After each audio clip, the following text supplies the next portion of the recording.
They say the desert keeps its secrets, but some things claw their way back out of the sand. We should have listened. That's what keeps me up at night, not the screams, not the faces, not the way Ethan's voice came from the wrong direction that night. No. What haunts me most is how we laughed at the warnings. Brushed off the old stories like dust from our boots. They don't pay $200 for a night's hike through Red Mesa just to scare us off with campfire tales, right? Wrong. It started with a text message. Yo. Want to make 200 hiking? Weird gig. But quick money. Ethan, I was broke. Between job hunting and dealing with Dad's medical bills, $200 for a guided sunset hike and overnight stay in Navajo territory seemed like a miracle. Too good to pass up. We were 5, me, Ethan, my cousin, Jules, my ex, don't ask, her new boyfriend Tyler, who I hated on principle, and Devin, who worked at the university with Jules. Ethan had found the gig on some sketchy forum. It sounded like a group needed volunteers to monitor geological shifts overnight near a ridge close to Chinle, Arizona. No credentials needed.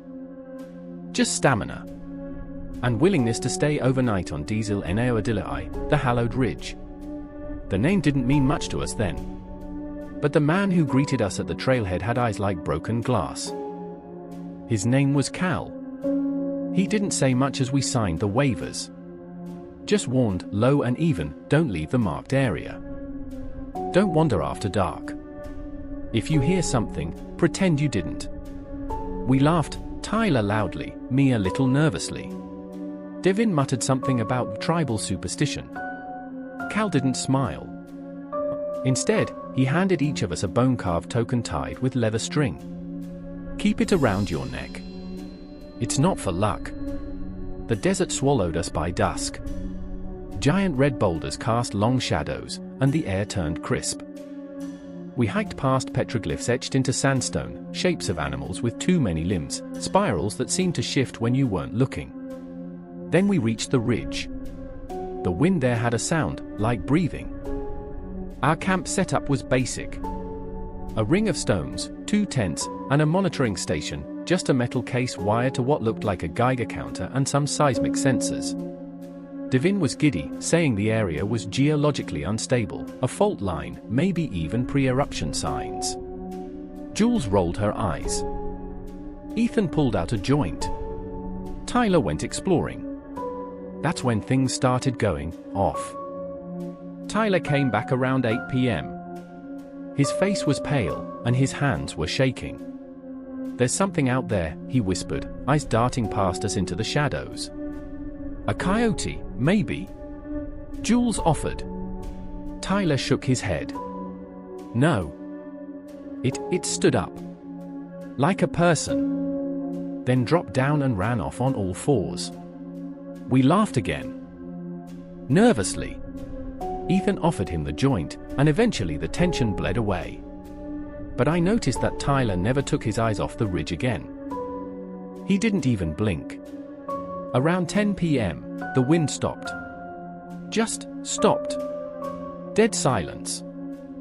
No bugs. No owls. No wind. Then we heard it. A soft voice, maybe 50 yards out in the dark, calling, "Help.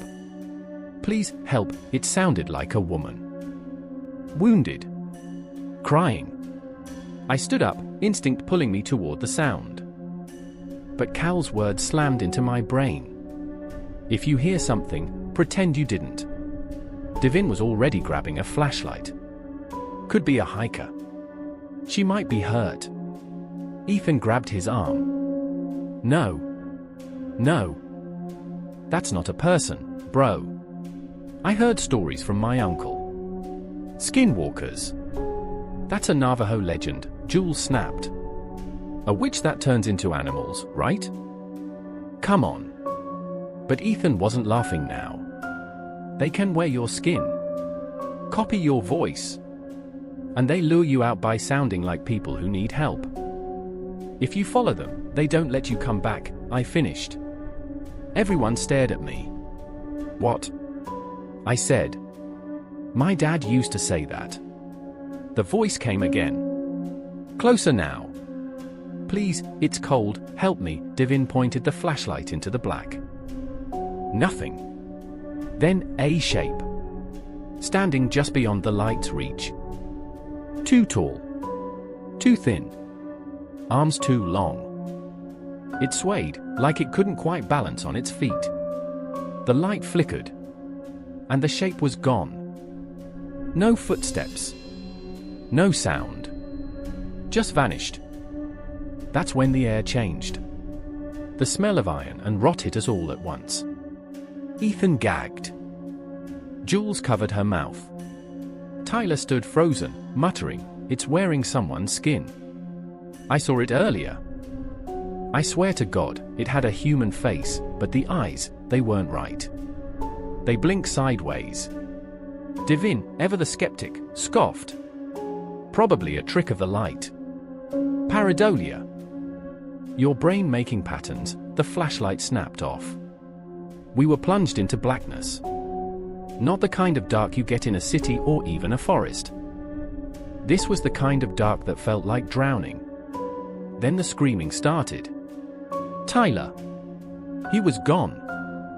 1 second standing next to Jules, the next, a horrible snap, and he was yanked into the shadows. His scream echoed against the canyon walls. We chased after him, stupid, I know. But instinct took over. We found his shoe. That was it. No blood. No drag marks. Just one sneaker. Still warm. We ran back to camp. The seismic sensors were going haywire, spiking like something massive was stomping around the area. The wind came back, hard. And in it, whispers. Our names. Meigs. Ethan. Devin, low. Deep. Wrong. Voices that sounded like us. But off, like something mimicking a sound it didn't quite understand. That's when Jules screamed. Her necklace, the token, was gone. Snapped clean off her neck. We huddled together until dawn. The wind howled like a living thing. And when the sun finally rose, Tyler's other shoe was sitting right outside the tent. Inside it was his tongue. We radioed for help. Cal came. When he saw the shoe, he turned white. Then he turned to us and said, "That wasn't an encounter. That was an invitation. And one of you accepted." We didn't understand then. But as we hiked back in silence, something watched us from the ridge. Something wearing Tyler's face. Smiling. We left the ridge, but it didn't leave us. The drive back to Flagstaff was dead silent. Jules sat stiff in the backseat beside Ethan, clutching her phone but never unlocking the screen. Devin rode up front with me, rambling about trauma and psychological responses to grief. He wouldn't stop talking, like if he did, something else might speak instead. It wasn't until we stopped at a gas station just outside Winslow that we realized something was wrong. Ethan got out to piss. 10 minutes passed. Then 20. I finally went to check. The bathroom was empty, lights still flickering overhead, urinal still flushing. But no Ethan. Then I heard him call from behind the building. "Yo, Meigs!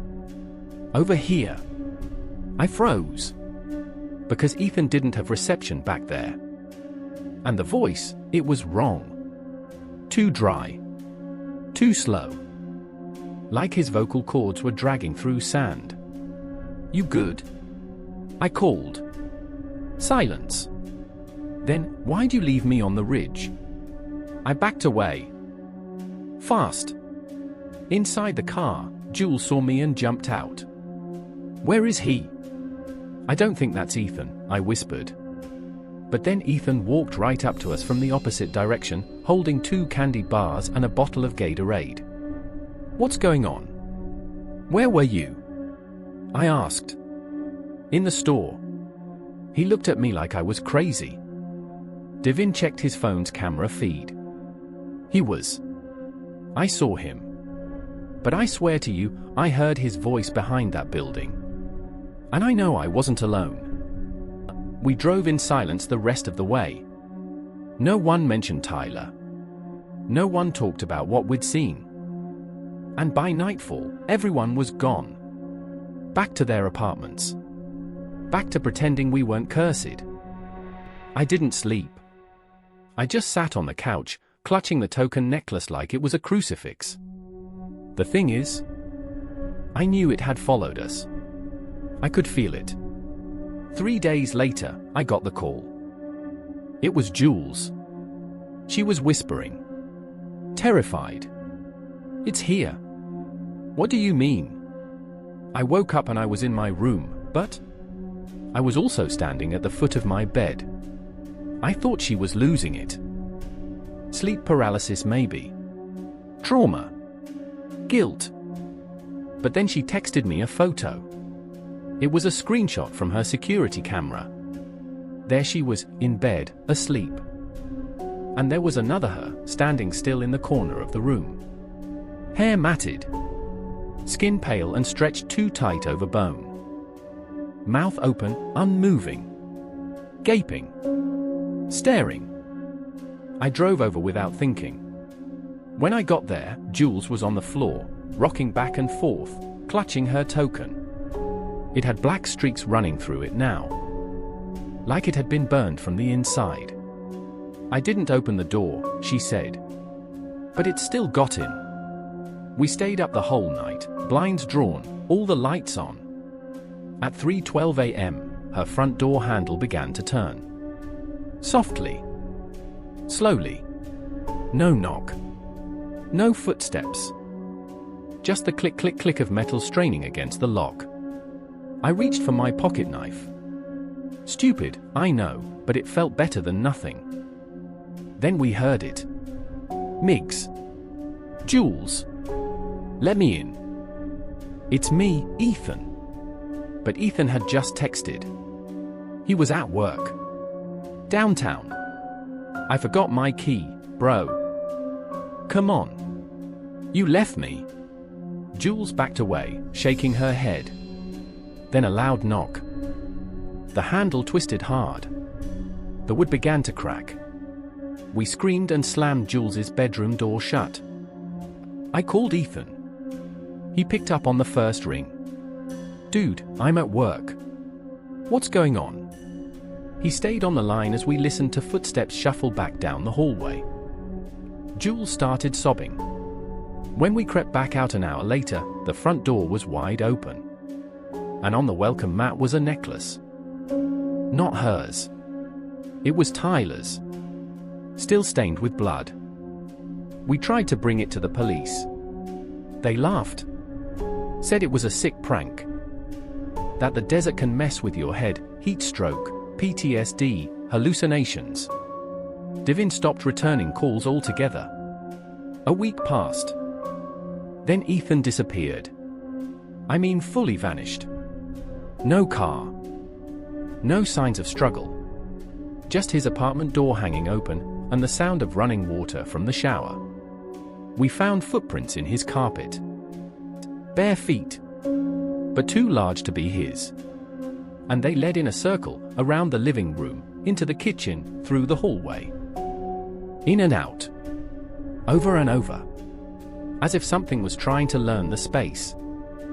There was one word written on the bathroom mirror in steam, almost. That night, I went to Devin's apartment. He answered looking pale and twitchy, eyes sunken deep in his face like he hadn't slept since we got back.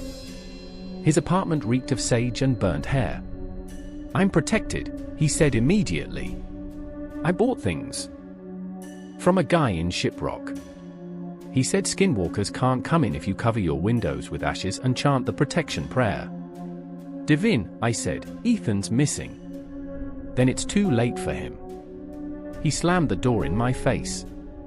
The next day, he sent a mass email to his students, effective immediately, Professor Hawley is on indefinite leave. Do not try to contact me. It is for your safety as well as mine. That was the last anyone heard from Devin Hawley. I found Jules in the library that evening. She looked different. Hollow. I sat down across from her, and before I could speak, she slid a photograph across the table. It was taken that morning. She'd found it inside her fridge.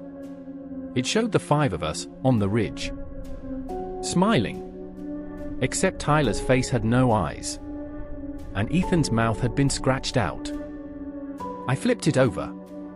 3 words had been burned into the back: "We walk now." Jules whispered, "It's copying us." I nodded. I saw myself again last night. I was crying in the bathroom, and when I looked up, I was already standing behind me. That night, I decided to end it. I dug out my father's old satchel. He'd been Navajo. Died when I was 15. Never spoke much about the old ways, just told stories when he drank. He called them CHD, evil spirits. Said you could invite them without meaning to. I found a number on one of his old letters. Yazi, Dine Shaman, Chinel. I called. An old man answered. His voice was like gravel soaked in whiskey. When I told him what had happened, he said, "You broke a circle. And you opened a door." He agreed to meet me. Said to come alone. Bring the tokens. Bring the photo. Jules refused to go. She didn't trust anyone anymore. Not even me. How do I know you're really Migs? That cut deep. But I understood. So I left. I drove all night. The road to Chinel was empty. The stars above me seemed brighter than they should have been, like they were watching. I reached the edge of the Navajo Nation around 2 a.m. Yazi was waiting by a fire pit. No introductions. No time. "They've crossed over," he said. "The thing you saw, it was never alone. There are more now. It wears faces. It walks like you. It waits until you forget who you are. What do I do?" He handed me a pouch of dust. "This is sacred ash. Burn it where the circle was broken. Say the names of the dead. And do not turn around. No matter what you hear. And if I do..." He stared at me. "Then you'll join them." I drove straight back to Red Mesa the next morning. There was only one way to end this. The ridge waited, red stone glowing under a sky that felt too wide.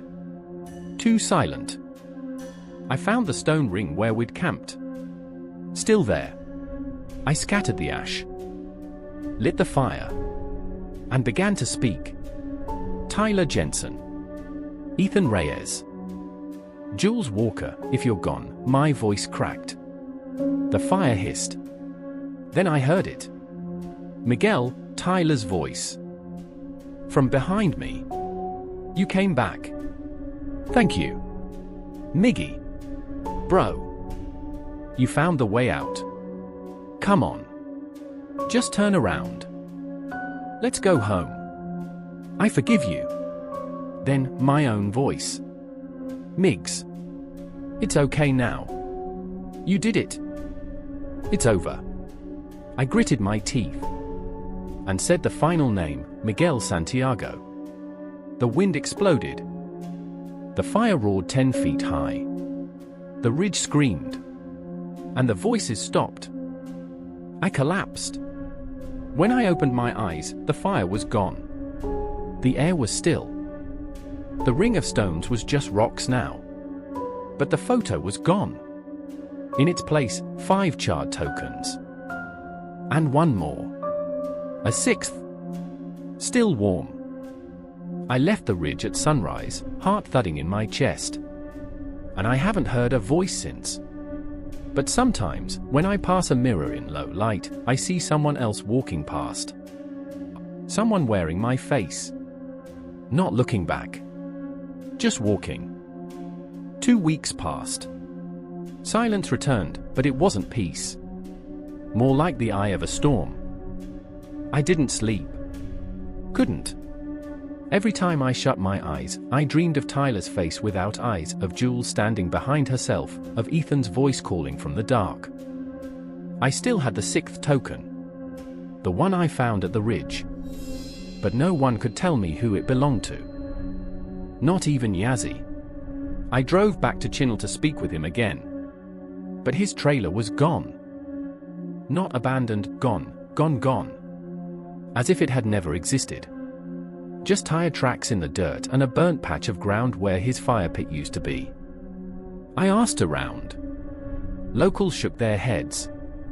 One woman spat at my feet and muttered, "CHD." Another just walked away the moment I said his name. It was like he'd been erased. And deep down, I knew why. I hadn't ended anything. I'd just delayed it. It started again in Phoenix. I got a call from an unknown number. It rang 3 times and stopped. Then rang again. And again. By the 4th time, I answered. Nothing but silence. Then breathing. And then a voice, not just any voice. My dad's voice. "Son, I left something for you. The old church. Where I used to take you fishing. You remember?" Click. Deadline. Thing is, Dad's been dead 7 years. Cancer. Slow and brutal. I sat by his bedside. Watched the light leave his eyes. I should have blocked the number. But I couldn't. Because there was an old church. Just north of the Salt River. Abandoned for decades, covered in graffiti and desert vines. It was where he used to take me, more of a ruin than a sanctuary. I drove out the next morning. The heat shimmered on the pavement. My gut twisted the closer I got. I felt like I was driving into my own grave. The church stood crooked, leaning westward like it was trying to fall over and die. Inside, everything was dust and shadow. The altar had collapsed. The pews were overturned. A cross dangled upside down by a single nail. And in the center aisle, a figure. Kneeling. Still. It was wearing my father's clothes. Same flannel. Same boots. I called out, "Dad."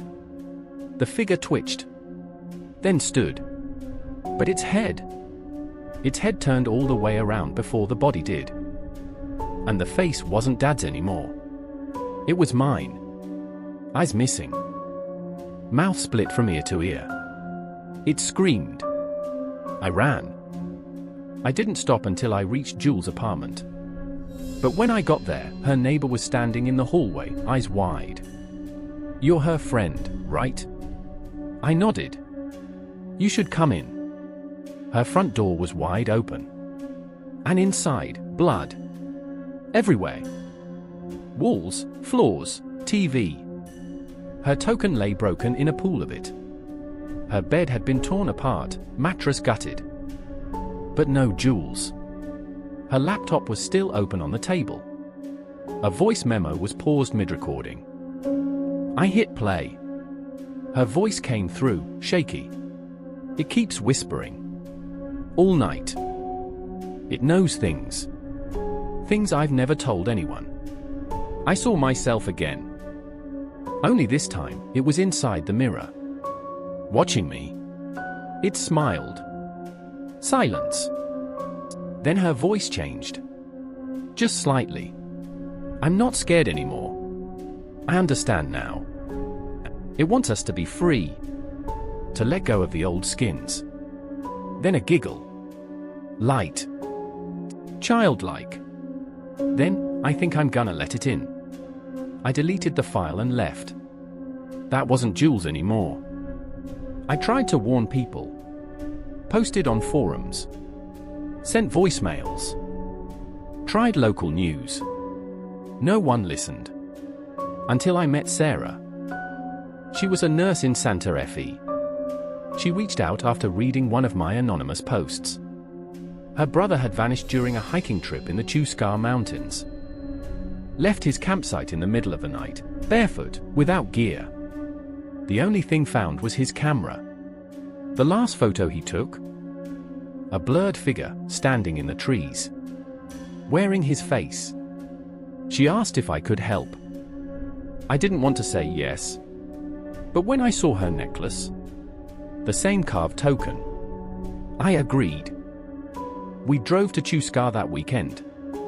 Sarah had the last GPS coordinates from her brother's phone. We hiked the trail at dusk, because of course it had to be at dusk. We camped near a stone circle, similar to the one we had on Red Mesa. I felt sick just looking at it. That night, the wind died. The fire flickered. And then we heard them. Not whispers. Laughter. Our laughter. Voices rising from the shadows, imitating us, mocking us. Talking about things we said during dinner. Secrets no one else should have known. Then the shadows moved. And I saw Devin. Standing between two trees, shirtless, his skin blackened and sagging like melted plastic. "Migs," he said, voice soft and wet. "I get it now. You fight so hard to be someone you're not. You don't need the old skin. You can let go." Behind him, Jules appeared. But her arms were too long. Her fingers dragged on the ground. Her face stretched like wet paper, eyes glossy and white. They smiled. Sarah screamed and ran. But I stood frozen. Because I saw my mom next. She's been dead since I was 9. But she stepped forward, hand outstretched, her voice like it was when she used to tuck me in. "It's okay, mijo. Come with us. We're not pretending anymore. We're whole now. You can be too." Then I heard Sarah scream again, this time from deeper in the woods. I turned. But Yaz's voice echoed in my skull, "Do not turn around. No matter what you hear." I ran the other way. Toward the sound of water. The edge of the river. And I found her. Floating. Still. Her face was gone. I buried her there. With the token. And I carved the word "return" into a nearby stone. Because I know that's what they want. They want us to return. To surrender our shape. To become hollowed. That was 3 days ago. I haven't spoken to anyone since. But I see them now. In reflections. In passing cars. In dreams. They smile like they're waiting. Because the truth is, I think I did turn around. Just for a second. Just long enough. And something looked back. Something followed me home. It's been 6 nights since the ridge first marked us. 6 nights since the thing wore Tyler's face. 6 nights since I heard my own voice whispering from the dark. Now I know what it was leading to. The blood moon is rising tonight. That's not superstition. Yaz's journal, yes, I found it, called it the CHD Dar Natsiology, or a Night of the Bleeding Sky. A once-in-a-generation threshold. One where the veil between the living and the hollowed ones becomes so thin, even a whisper can tear it open. If you see yourself during that night, you don't get to walk away. I should have burned the 6th token. That's what I keep thinking. But something wouldn't let me. I've slept with it under my pillow every night. And each time, the dreams come. I see the ridge again. But this time, I'm beneath it, inside some buried place, a tunnel, or maybe a womb. The walls pulse like flesh. The air is full of rattling bones. And all around me, faces. My friends. My family. Myself. Smiling. Waiting. Their mouths move, but there's no sound. Just an unending echo, "Don't look back." I wake up screaming every time. But tonight, there's no more time left. I don't know how I got here. I remember locking my apartment. Closing every blind. Smearing ash over every window and whispering the chants Yazzie taught me. I remember that. But now I'm back in the car. Driving. Highway 160. The ridge ahead. The 6th token burns in my hand like a coal. It's guiding me. Or dragging me. My phone has no service. The dashboard clock flashes the same numbers over and over. 3:33, and I swear, every car that passes me, each one of them has my face behind the wheel. I reach the ridge at midnight. The moon is full. But red. Not blood red, vein red. Like something sick and boiling is pressed against the sky. The ridge groans beneath me. Stones shift underfoot. The same ring of boulders waits at the top, but there's something new now, a sixth stone. Cracked. Bleeding black. I approach it. And sitting on top. A photograph. It's us again. The five of us. But now, everyone's face is mine. Even the background, every tree, every rock, has my smile carved into it. Like the land itself is mocking me. Then I hear it. Footsteps. From behind. Not one set. 5. I turn slowly. And they're all there. Tyler. Jules. Ethan. Devin. Sarah. All hollow. All stretched. All me. Their faces twist and melt between each other's, sometimes human, sometimes animal, sometimes something else entirely. Legs that bend wrong. Fingers that split at the joints. Jaws that open too wide. They speak in unison. We forgave you. Will you forgive yourself? They offer their hands. I look down. The sixth token has crumbled to ash. And the wind begins to howl.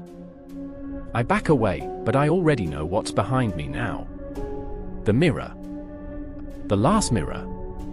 It wasn't glass. It was always this ridge. And I see myself standing there. Not a skinwalker. Not a hollow. Just me. But different. Stronger. Calm. Empty. You've been carrying the fear, he says. The guilt. The doubt. But that was never yours. You can let it go. His eyes shimmer like obsidian. We never wanted your soul. We wanted your shape. So we could finally rest. The ridge shakes. Cracks open. The sky splits like a wound. And then I remember, if you see yourself during the night of the bleeding sky, you don't get to walk away. So I run. Down the ridge. But it doesn't end. The trail stretches longer than it should. Miles. Maybe hours. The shadows chase me, howling in voices I used to know. You can't leave what's inside you. You opened the door. You are the door. I fall. My hands shred on the rocks. When I look up, I'm back in the ring of stones. The ridge never let me leave. The sky is bleeding now. Literally. Red drips from the stars. The stone ring pulses like a heartbeat. And I'm standing in the center. But I'm not alone. Across from me stands the final version of myself. No mouth. No eyes. Just open, howling darkness. He opens his arms. And for a moment, I'm not scared. Because I understand now. They weren't becoming skinwalkers. They were being hollowed to make room for us. Us, the ones who don't listen. Who ignore the warnings. Who laugh at ancient truths. I was the curse. And they were the echo. The figure reaches out. And I take his hand. I scream as my bones crack. As my face stretches. As my name leaves me. I scream. Until the sound becomes wind. They'll find my car tomorrow. Empty. Keys in the ignition. Token on the seat. No sign of a struggle. Just one note scribbled in the dirt nearby, don't look back. But they will. They always do. And when they do, they'll see me. Smiling. wearing their face.